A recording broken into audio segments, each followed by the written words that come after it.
नमः सिद्धेभ्य। ओम नमः सिद्धेभ्य। ओम नमः सिद्धेभ्य। ओम शुद्धात्मने नमः। नमो अरिहन्ताणं नमो सिद्धाणं नमो आयर्याणं नमो उवज्जायाणं नमो लोये सवसाहुणम्। सकल कर्म नोक्षय करी पाम्या स्वयं स्वभाव सर्वज्ञानी परमात्मने नमो करी बहुभाव। इष्टोपदेश ग्रंथ में આપણે 22 નંબરની ગાથા ચાલે છે। 22 નંબરની ગાથામાં આત્માની ઉપાસના અથવા આત્માનું ધ્યાન કઈ રીતે કરવું એની ચર્ચા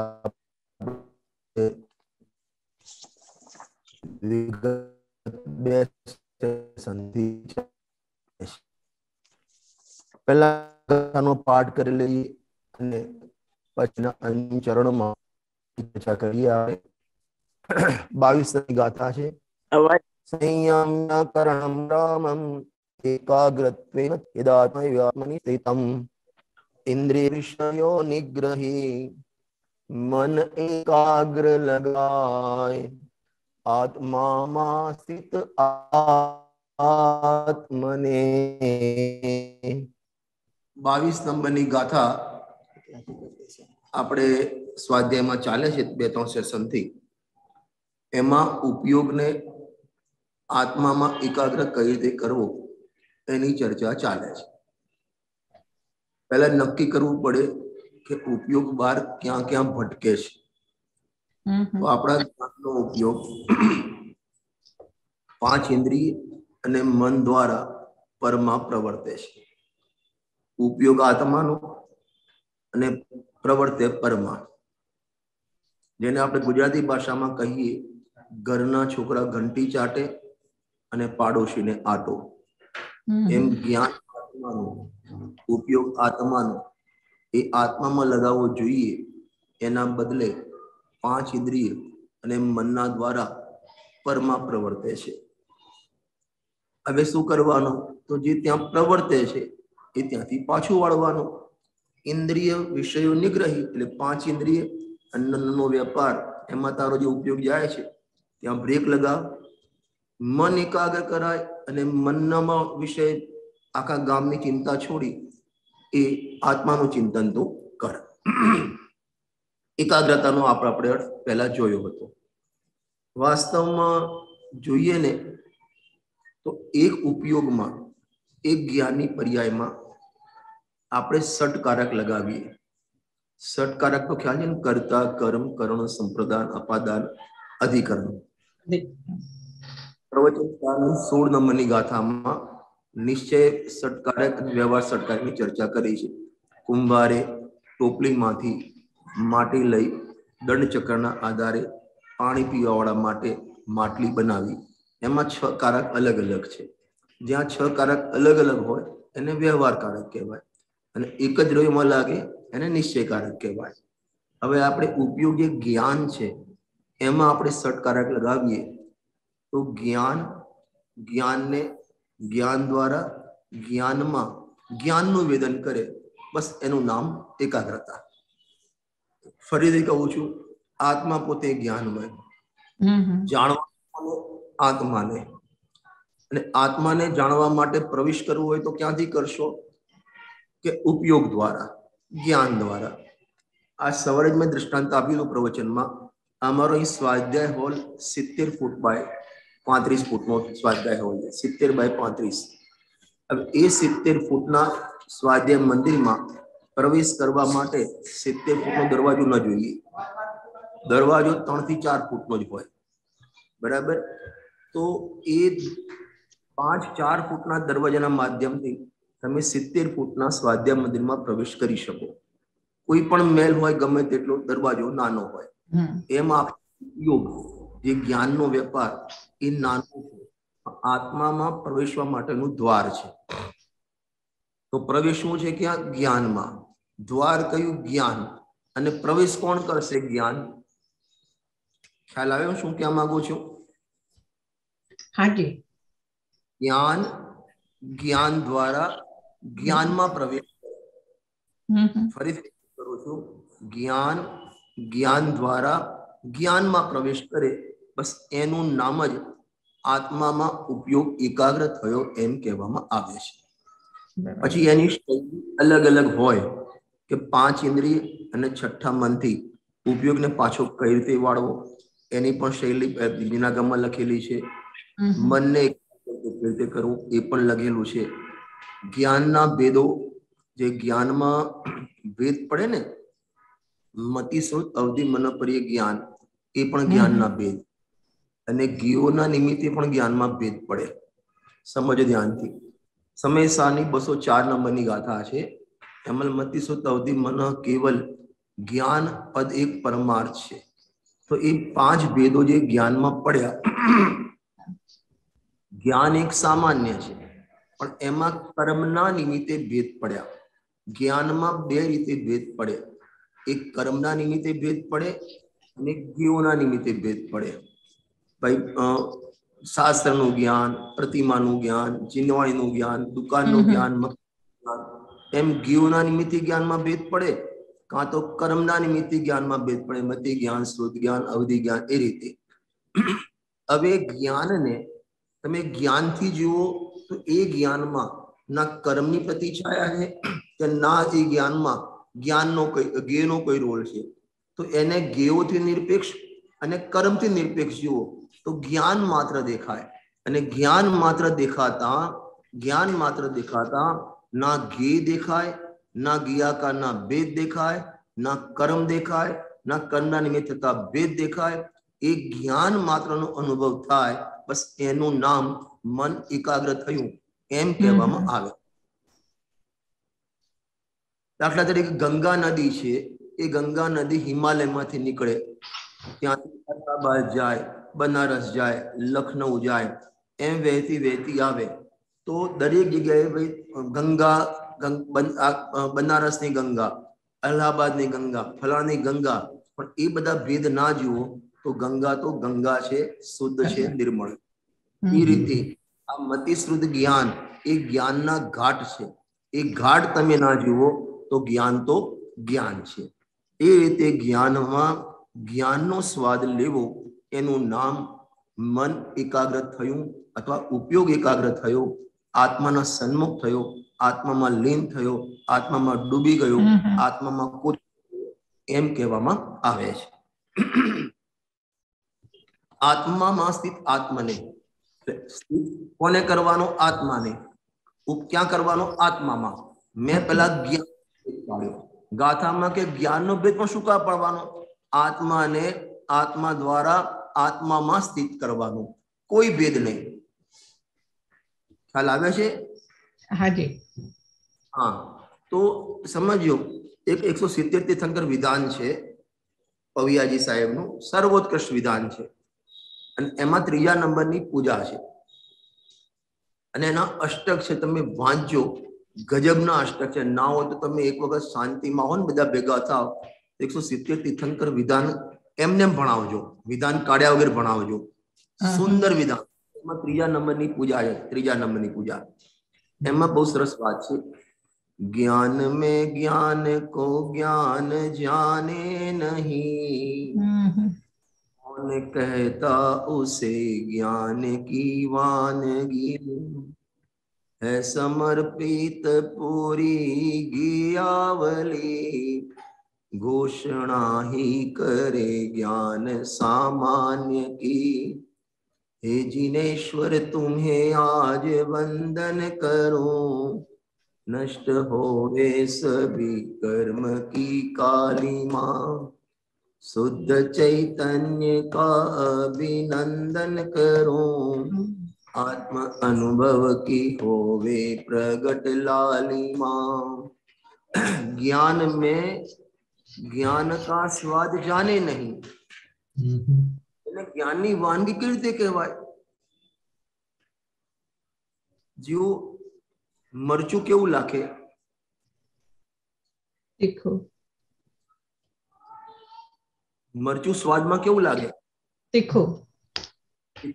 ફરતા નહીં હો, ફરીથી બોલો, મરચું કેવું લાગે સ્વાદમાં? મરચા જેવું લાગે. મરચાનો સ્વાદ આવે. લાગે એમ.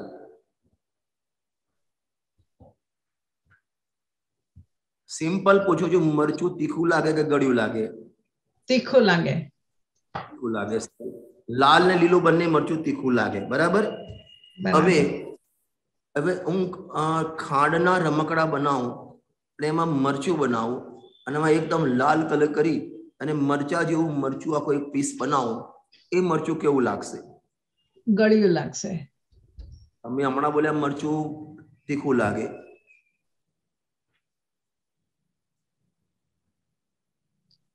એટલે જે મરચું છે એ તીખું લાગે, એનાથી એના જેવું બનાવેલું એ નહીં. હા, હવે જે ખાંડનું મરચું બનાવ્યું છે અને એમાં તમને ગળપણનો સ્વાદ ના આવે તો એને ખાંડનું મરચું કહેવાય કઈ રીતે? બરાબર. એમ તું ગીઓનું જ્ઞાન કરે, રાગનું જ્ઞાન કરે, શરીરનું જ્ઞાન કરે, કર્મનું જ્ઞાન કરે, કસાયનું જ્ઞાન કરે, મલિનતાનું જ્ઞાન કરે, અશુદ્ધતાનું જ્ઞાન કરે, એ અશુદ્ધતાના જ્ઞાનમાં પણ તને જ્ઞાનનો સ્વાદ ના આવે તો એને જ્ઞાન કઈ રીતે કહેવાય? બરાબર. અશુદ્ધતાના જ્ઞાનમાં પણ શુદ્ધ જ્ઞાનનો સ્વાદ આવે, કારણ કે એ જ્ઞાન એટલે એ જ્ઞાકાર, એ જ્ઞોનું જ્ઞાન જ્ઞાનથી નિર્મિત છે, એ જ્ઞાનની રચના છે. એ જ્ઞાનમાં જ્ઞાનનો સ્વાદ લેવો, ઉપયોગનો સ્વાદ લેવો, એમાં બધા જ વિશેષો ગૌણ કરી દેવા, કર્મના નિમિત્તે કે જ્ઞોના નિમિત્તે બધા ભેદો ગૌણ કરી દેવા અને એમાં એકલો જ્ઞાન માત્રનો સ્વાદ લેવો, એનું નામ મન એકાગ્ર થયું એમ કહેવામાં આવે છે. એને એમ કહેવાય આત્માને આત્મામાં સ્થિત કરવો. હવે જો તમે પેજ નંબર કાઢો, 51 નંબરનું પેજ કાઢો તમે, એમાં ભાવાર્થ છે, ભાવાર્થ આપણે વાંચીએ છીએ. મળ્યું 51 નંબરનું પેજ તમને? પ્રથમ શ્રુત જ્ઞાન દ્વારા આત્માને જાણવો. પ્રથમ શ્રુત જ્ઞાન દ્વારા આત્માને જાણવો. એ પહેલા તમને કહી દઉં, 144 નંબરની ગાથા છે, કર્તા કર્મ અધિકારની અંતિમ ગાથા 144. એ ગાથામાં મતિ જ્ઞાન અને શ્રુત જ્ઞાનને આત્મ સન્મુખ કરવા માટે એમને 3 ભાગ પાડ્યા છે. પહેલા લખ્યું શ્રુત જ્ઞાનના અવલંબન દ્વારા જ્ઞાન સ્વભાવી આત્માનો નિશ્ચય કરવો. ત્યાં શ્રુત જ્ઞાન એટલે શાસ્ત્ર જ્ઞાન. પહેલા શાસ્ત્રના માધ્યમથી આત્મા જ્ઞાન સ્વભાવી છે એ તું નક્કી કર. એટલે એનો આત્મા કર્મ વાળો છે, રાગ વાળો છે, કષાય વાળો છે, મલિન છે, મનુષ્ય ક્રિયન છે, એ બધો કચરો નીકળી ગયો. હેલો, હાજી અવાજ હવે વાંધો નહીં આવે, મેં મ્યુટ કરી દીધા છે. તો પહેલા તો પહેલું કર્તવ્ય કેટલું કે શાસ્ત્ર જ્ઞાન. શાસ્ત્રનો સ્વાધ્યાય કમ્પલસરી છે. સ્વાધ્યાય એ મોક્ષનો ખોરાક છે. જેમ ખોરાક શરીર ના ચાલે એમ સ્વાધ્યાય વગર આપણું જીવન ના હોય. સ્વાધ્યાય ગુરુદેવ શ્રી કહે છે ઓછામાં ઓછું 2-4 કલાક સ્વાધ્યાય જોઈએ. પણ સ્વાધ્યાય કરવાનું શેના માટે? મારે સમયસર પૂરું કરવું છે, મારે પ્રવચનસાર પૂરું કરવું છે, ઇષ્ટોપદેશનો ગ્રંથ પૂરો કરવો છે. પૂરું કરવા માટે નહીં, ધારણામાં બેસાડવા માટે નહીં, ક્ષયો સંબંધવા માટે નહીં, આવડત માટે નહીં, અભિનવ માટે નહીં. એક જ વસ્તુ આખા બધા જીનાગમ સ્વાધ્યાય કરી એક જ વસ્તુ નક્કી કરવાની છે, હું જ્ઞાન સ્વભાવી આત્મા છું. બરાબર. એટલે નંબર 1, પહેલી શીખ, પહેલી શરત અમૃતેન્દ્ર સ્વામીની કે શાસ્ત્ર જ્ઞાન દ્વારા જ્ઞાન સ્વભાવી આત્માનો નિશ્ચય કર. એટલે આટલો નિશ્ચય કરવામાં બધો જ કચરો નીકળી ગયો. હું સ્ત્રી છું, પુરુષ છું, અલ્પજ્ઞ છું, આવડતું નથી, કશાય છે, મેં ઘણા પાપ કર્યા, ફલાણું કર્યું, ઢીકણું કર્યું, અનાદિથી સંસારમાં રખડું છું, આ બધો કચરો એક ઝાટકે સાફ. હું જ્ઞાન સ્વભાવી આત્મા છું, મેં જ્ઞાનાનંદ સ્વભાવી હું. આટલું નક્કી કર્યા પછી નંબર 2 પછી શું કરવું કે જે 5 ઇન્દ્રિય મનના દ્વારા જે બુદ્ધિ પરમાં પ્રવર્તે છે, વિષયોમાં પ્રવર્તે છે, એને તું મર્યાદામાં લાવ. એને શું કરવું? મર્યાદામાં લાવ. એના આદરણીય લાલચંદભાઈ બહુ સરસ વાત કરતા હતા, reduce the radius. બરાબર. તમને તો ઇંગ્લિશમાં તમને ખબર પડે, reduce the radius. બરાબર. એટલે વર્તુળ જેટલું ટૂંકું હશે એટલો તને આત્મા નજીક આવશે, ઉપયોગ જેટલો બહાર પડશે એટલો આત્માથી દૂર જશે. એટલે પહેલા તો તું તારા ઉપયોગને મર્યાદામાં લાવ, એટલે આત્માની સન્મુખ કર. વારંવાર ચિંતન, મનન, ગોલન, ચર્ચા, વાર્તા જે કરે એ જ્ઞાન સ્વભાવી આત્માની કર. એટલે પરના બધા જ વિકલ્પો, આનું શું થયું, અત્યારે ત્યાં રશિયા યુક્રેન ઉપર આમ યુદ્ધ કરશે, ત્રીજું વિશ્વ થશે, નહીં થાય, જે થવું હોય થાય, હું જ્ઞાન સ્વભાવી આત્મા છું, એમાંથી ખૂંટો ચૂકવો ના જોઈએ. જે સોગાની સાહેબે કીધું છે કે તારી ઉપયોગનો જેમ ગાયને વાછરડું હોય એને ખૂંટે બાંધી હોય તો એ જશે તો ખબર, જેટલી દૂરી હશે એટલું જ બહાર રખડશે, એનાથી વધારે નહીં જાય. એ રીતે આપણા ઉપયોગને જ્ઞાન સ્વભાવી આત્માના ખૂંટે બાંધવાનો. એટલે ઉપયોગ પછી બહાર બહુ ના ભમે, અને ભમે તો એની મર્યાદા આવી જાય. એટલે પહેલો નંબર 1 કે પહેલા જ્ઞાન સ્વભાવી આત્માનો નિશ્ચય કરવો. નંબર 2 રેડિયસ ટૂંકી કરવી. એટલે ઉપયોગ જે બહાર ગામની પંચાયત કરીએ છીએ એને તું મર્યાદામાં લાવ. અને ત્યારબાદ શ્રુત જ્ઞાનમાં જે અનેક નયોના પક્ષના વિકલ્પો થાય છે, કયા કે હું પર્યાયથી અશુદ્ધ છું, દ્રવ્ય શુદ્ધ છું, હું બંધાયેલો છું કે હું મુક્ત છું, હું દ્રવ્ય પરમાત્મા છું, પર્યાયમાં આમ છે, એવા નયોના વિકલ્પો છે, ના નથી. અને ત્યાં કર્તા કર્મધિકારમાં 20 કળશ લખ્યા છે. એકસ્ય બદ્ધો ન તથા પરસ્ય ચિતિર્દયો દયો ઇતિ પક્ષપાતૌ યસ્તત્વવેદી ચ્યુત પક્ષપાત તસ્યાસ્તિ નિત્યમ ખલો ચિદેવ. એક નહીં કહે આત્મા બંધાયેલો છે, બીજી નહીં કહે આત્મા મુક્ત છે, એક નહીં કહે આત્મા રાગી છે, બીજી નહીં કહે આત્મા વિતરાગી છે. આવા આત્મા વિશે 2 નયોના અનેક પક્ષો છે, પણ એ પક્ષો છે ત્યાં સુધી વિકલ્પ છે, ત્યાં સુધી આત્માનો અનુભવ નથી. અહીં કે હું તો ચિત્ત સ્વરૂપ જ્ઞાનમય આત્મા છું. એ બધા વિકલ્પ તું શાંત કર તો તારો ઉપયોગ મતિ જ્ઞાન પણ આત્મ સન્મુખ થઈ જાય અને શુદ્ધ જ્ઞાન પણ તારું આત્મ સન્મુખ થઈ જાય. આ ગાથામાં એ કહેવું છે. જો ભાવાર્થ વાંચીએ છીએ આપણે, પ્રથમ શુદ્ધ જ્ઞાન દ્વારા આત્માને જાણવું. અહીં જાણવું એટલે આત્માનું સ્વરૂપ શુદ્ધ જ્ઞાન દ્વારા નક્કી કરવું. વિકલ્પાત્મક જ્ઞાનમાં આત્માનું સ્વરૂપ નક્કી કરવું કે હું આવું ભગવાન આત્મા છું, જેવા સિદ્ધ ભગવાન છે એવો હું છું. પર્યાયમાં ભલે રાગ હોય હું રાગથી રહી છું. એમ વિકલ્પાત્મક જ્ઞાનમાં હજુ આત્મામાં એકાગ્ર થયો નથી, પણ હજુ તો નિર્ણય કરે છે. હવે જેના નિર્ણયના ઠેકાણ ના હોય, હવે તમારે દાખલા તરીકે વેકેશન હોય, હવે ક્યાં ફરવા જવું છે, પહેલા તમે અનેક પ્રકારના વિકલ્પો કરો કે આ બાજુ જઈશું, અહીં, પછી નક્કી કર્યું ચલો ભાઈ આપણે પેરિસ જવું છે, આવું નક્કી કર્યું તો એ નિર્ણય થઈ ગયો. હજી ગયા નથી પણ જવાનો નિર્ણય થયો.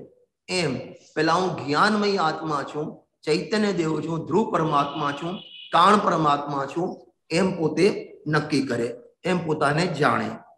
પછી એવા આત્મામાં એકાગ્ર થવાથી ઇન્દ્રિયોની બાહ્ય પ્રવૃત્તિ સ્વયં અટકી જશે, અર્થાત તેની સ્વચ્છંદ પ્રવૃત્તિનો નાશ થશે. સમજો ધ્યાનથી. કથન 2 પ્રકારે થાય. ઉપયોગને તું આત્મામાં લગાવ તો ઇન્દ્રિયોનો વેપાર અટકી જશે. આ બાજુ તો ઇન્દ્રિયોની મર્યાદામાં લાવ, ઉપયોગ અંદર આવશે. વાસ્તવમાં તો 12માં જે ઉપયોગ ગયો ને એ પાછો આવવાનો નથી. નવો ઉપયોગ આત્મામાં લગાયો તો ત્યાં ગયો નહીં. ગુરુદેવ શ્રી કહે છે અંધારાના નાશ કરવા માટે અંધારામાં આપણે કશું કરવાનું નથી. એક લાઈટ ચાલુ કરી અંધારું ગાયબ. કર્મના નાશ માટે કર્મમાં કંઈ કરવાનું નથી. કષાયના નાશ માટે, રાગના નાશ માટે રાગમાં કંઈ કરવાનું નથી. એમ ઇન્દ્રિય અને મનમાં જે વેપાર બાર ભમ્યા છે એના માટે અટકાવવા માટે કંઈ કરવાનું નથી. ઉપયોગને આત્મામાં લગાય તો ઓટોમેટિક ત્યાં ઉપયોગ અટકી ગયો. પછી લખ્યું તેમની સ્વચ્છંદ પ્રવૃત્તિનો નાશ થશે. સ્વચ્છંદ પ્રવૃત્તિ કોને કહેવાય? બહિર્મુખ દ્રષ્ટિ જાય ને. હા, સ્વચ્છંદ પ્રવૃત્તિ.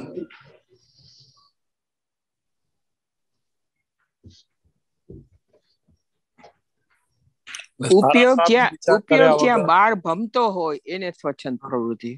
ઉપયોગ જ્યાં બાર ભમતો હોય. હા, તમને ખબર છે મન ફાવે તેમ આપણે બહારની પ્રવૃત્તિમાં લગાડીએ. જો મન ફાવે એટલે તમારી વૃત્તિ બહાર ગઈને બહિર્મુખ વૃત્તિ કહેવાય. પણ સ્વચ્છંદતા કોને કહેવાય? એટલે પોતાને જેમ કરવું છે એ પોતાના હિસાબે કરે.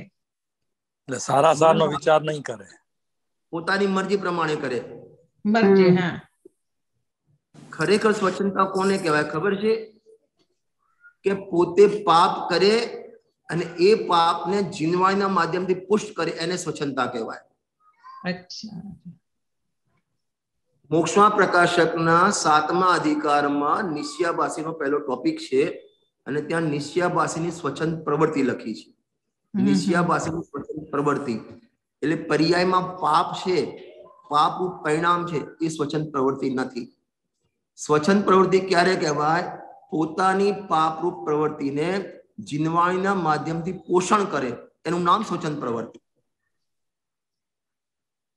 જો તમે દ્રષ્ટાંત આપો, જેમ તમે ટીવી જોતા હો, નાટક જોવા ગયા, સિનેમા જોવા ગયા, તમને કહું તમને આવું તમે મુમુક્ષુ થઈને ટીવી જોવો છો, આ નાટક જોવા જાઓ છો, તો તમે એમ કહો જુઓ રત્નીભાઈ તમને ખબર નથી, આદિનાથ ભગવાન પણ નીલાંજન નૃત્ય જોતા હતા. તો પોતાના પાપને પુરાણના માધ્યમથી પુષ્ટ કરે. આને કહેવાય પ્રવૃત્તિ. પાપરૂપ સમજો, ચોથા ગુણસ્થાને 5મા ગુણસ્થાને ભૂમિકા અનુસાર પાપ પ્રવૃત્તિ તો હોય, પાપરૂપ પ્રવર્તન એમનું પણ હોય, એને સ્વચ્છંદ પ્રવૃત્તિ ના કહેવાય. ચોથા ગુણસ્થાને 5મા ગુણસ્થાને જ્ઞાની ધર્મ ઉપયોગ પણ બાર આવે કે ના આવે? કુંકુંદાચન ઉપયોગ બાર આવે કે ના આવે? આ ટીકા લખવામાં આવે, એને સ્વચ્છંદ પ્રવૃત્તિ ના કહેવાય. એને હે જાણે કેમ? કારણ કે એમને ખબર છે કે આ મારો ઉપયોગ જેટલું બહાર જાય મારું નુકસાન છે, એ ખબર છે. અને આ તો કે એમાં શું થઈ ગયું? આત્માનો સ્વભાવ છે જાણવું, પરને જાણવું આત્માનો સ્વભાવ છે. એમ કે પરમાં પ્રવર્તે ને આત્મામાં ના આવતું હોય અને પાછું પોતાની પર પ્રવૃત્તિને જીવન માધ્યમથી પુષ્ટ કરે, આનું નામ સ્વચ્છંદ પ્રવૃત્તિ.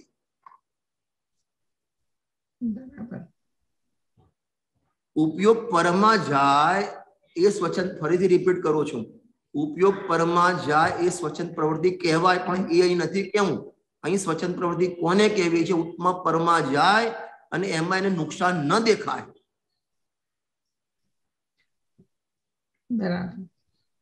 જાણવું એ તો આત્માનો સ્વભાવ છે, જાણીએ છીએ, એમાં તમને શું વાંધો છે? આ સ્વચ્છંદ પ્રવૃત્તિ કહેવાય. ખ્યાલ આવ્યો ને?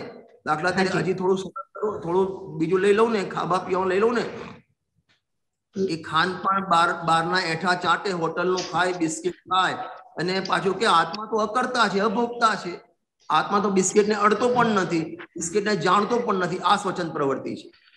બરાબર. ખ્યાલ આવ્યો ને? એટલે પોતાના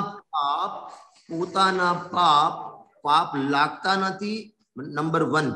નંબર 2, એને જીનવાણી માધ્યમથી પોષે છે, એને કહેવાય સ્વચ્છંદ. રજનીભાઈ, હાજી રજનીભાઈ, આપણે ઘણીવાર આપણે એમ કહીએ કે આ તો ક્રમબદ્ધ થવાનું હતું, થાય ભલે એવી રીતે થાય, એટલે એ પણ સ્વચ્છંદમાં જ આમ તો ગણાય. ક્રમબદ્ધ થવાનું હોય, ક્રમબદ્ધ થાય એમ જાણવું એ ખોટું નથી, પરંતુ ક્રમબદ્ધ થાય એની દ્રષ્ટિ આત્મ સ્વભાવ ઉપર હોવી જોઈએ. ત્યાં નથી, અને જે થવાનું થાય આ તો ભાઈ ક્રમમાં આવે. આપણે ક્રમમાં રાત્રિ ભોજન લખ્યું તો કોણ શું કરે? ક્રમબદ્ધમાં છે, એ સ્વચ્છંદતા છે. હા હા બરાબર. એટલે પાપ કરે અને ક્રમબદ્ધ નું નામ લે, એ સ્વચ્છંદતા છે. હા ખ્યાલ આવ્યો ને? કે તમે આવું કરો છો, બાર હોટલમાં જમવા ગયા, અરે રજનીભાઈ ક્રમબદ્ધમાં આપણે હોટલમાં લખી, ભગવાનના જ્ઞાનમાં લખેલું છે, જોયેલું છે કે આ દિવસે રજનીભાઈ ત્યાં હોટલમાં જવાના છે, તો આપણે જવું જ પડે, ક્રમબદ્ધમાં લખેલું છે. આ સ્વચ્છંદતા છે. ખ્યાલ આવ્યો ને? આપણી આ મોટી કમજોરી છે, માઇનસ પોઈન્ટ છે આપણો. આપણે પાપ કરવા છે, પાપમાં ડૂબેલા રહેવું છે, અને જીનવાણીનો સહારો લઈએ છીએ એના માટે. સાચી વાત. અને આને કહેવાય સ્વચ્છંદતા. ના, બહુ સરસ પોઈન્ટ છે. ખ્યાલ આવ્યો ને? એટલે 24 કલાક, અને પાછો ઉપદેશ બીજાને આપે ક્રમબદ્ધમાં. આમ ક્રમબદ્ધ તો ક્યારે તારું? તને ઘરમાં કોઈ છોકરો મરી ગયો અને એ વખતે યાદ કર, ક્રમબદ્ધમાં નક્કી હતું, આપણે તો જ્ઞાતા માત્ર છીએ, એમ જ્ઞાતા સફળ દ્રષ્ટિ આવી જોઈએ તારી. ક્રમબદ્ધ કહીને તારું પરિણમન બહિર્મુખ ના થવું જોઈએ, વિષય કસાયનું પોષણ ન કરવું જોઈએ. આને કહેવાય સ્વચ્છંદતા. બરાબર. બહારના ખમણ ઢોકળા ખાય અને કે આત્મા તો ખાઈ અડતો નથી ખમણને, આ સ્વચ્છંદતા છે.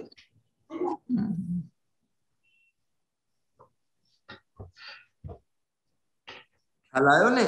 હજુ પણ લઉં ને સ્વચ્છંદતામાં, જો ગુરુદેશે કીધું છે પૂજા પાઠ વ્રત તપ બધું બેકાર છે, એમ કે પૂજા પાઠ છોડી અને ટીવી જોવા બેસે અથવા પેપર વાંચે, પૂજાનો ટાઈમ પૂજા ના કરીને પેપર વાંચે, અને પાછું ગુરુદેવ આ બધું બંધનું કારણ છે એટલે અમે નથી કરતા. આ સ્વચ્છંદતા છે. તો ગુરુદેશે શુભ ભાવને બંધનું કારણ, તો અશુભ ભાવને મોક્ષનું કારણ કીધું છે નહીં. એટલે આ રીતે આપણે જીનવાણીના સિદ્ધાંતોને આપણી પાપની પુષ્ટિમાં ઉપયોગ કરીએ, એનું નામ સ્વચ્છંદતા કહેવામાં આવે છે. બરાબર. ખ્યાલ આવ્યો ને? આપણા જીવનમાં અંદર ઝાંકવું, આપણા પરિણામમાં ઝાંકવું કે આપણી પ્રણતિ કઈ ટાઈપની જઈ રહી છે. રજનીભાઈ, હાજી.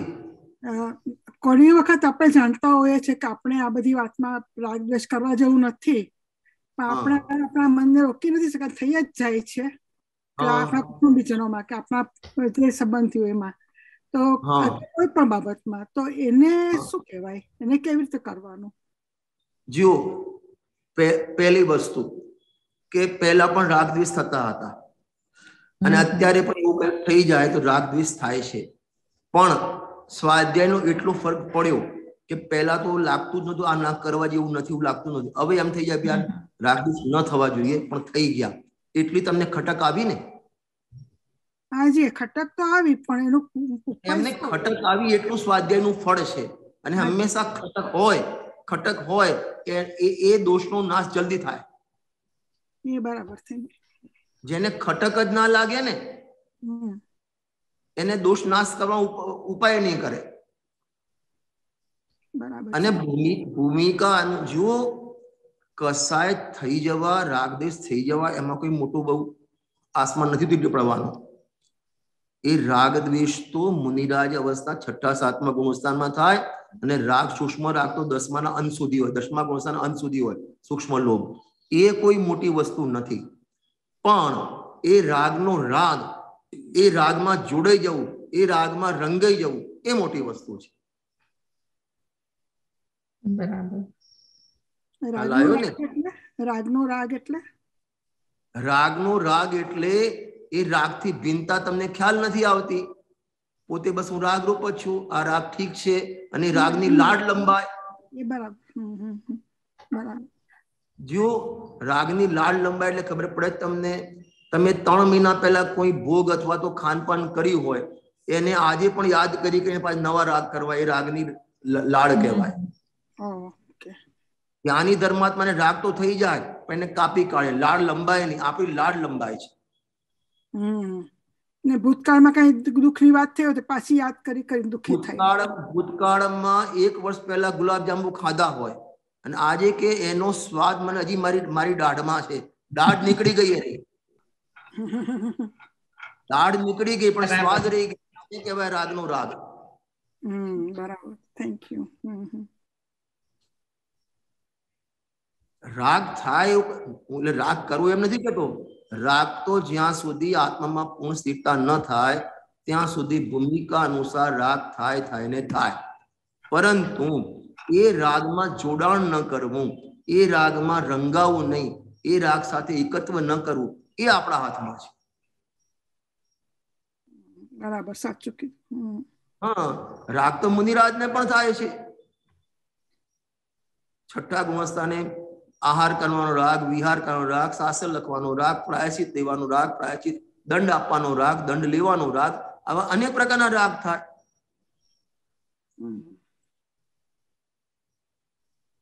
અને આખું સમયસાર અને ગુરુદેવની 45 વર્ષની મહેનત એક જ છે. રાગ મોટી વસ્તુ નથી, પણ રાગનો રાગ, રાગમાં એકતા, રાગનું સ્વામિત્વ, એવું જે મિથ્યાત્વ, એ મહાપાપ છે. ખ્યાલ આવે છે ને? તો પછી રાગ થાય ત્યારે આપણે એમ કહી શકીએ કે હું જાણું છું કે મારે નથી કરવું, પણ તોય થઈ જાય છે, એટલે મારી એને આપણે પર્યાયની યોગ્યતા કહીએ તો એ તો ખોટું કહેવાય ને? જો પર્યાયની યોગ્યતા વિચારવી એ ખોટું નથી, પણ યોગ્યતા વિચારી રાગમાં લંબાઈ જવું એ ખોટી વસ્તુ છે. હા, ઓકે. યોગ્યતા વિચારવી એ કોઈ મોટી, એ તો સારી વસ્તુ છે, ભેદ જ્ઞાન છે, પણ યોગ્યતા વિચારીને એને પોષવો એ ખોટી વસ્તુ છે. બરાબર. બરાબર. સ્વચ્છંદતા પોષણમાં થાય છે. પુણ્ય પાપના પરિણામમાં સ્વચ્છંદતા નથી, પણ પુણ્ય પાપના પરિણામનું જે ધર્મના માધ્યમથી પોષણ કરીએ છીએ ત્યાં સ્વચ્છંદતા ઊભી થાય છે. બહુ મોટો પોઈન્ટ કીધો. ખ્યાલ આવે છે ને? હાજી. અને અત્યારે આપણામાં મુમુક્ષુઓમાં આ મોટી ખામી છે, આપણો પોતાનો દોષ છે કે આપણે પાપ તો કરતા જઈએ છીએ, એ પાપ લાગતું નથી, અને યોગ્યતા, ક્રમબદ્ધ પર્યાય, અસ્થિરતાનો રાગ, એવા શબ્દો બોલી સ્વચ્છંદતા પુષ્ટ કરીએ છીએ.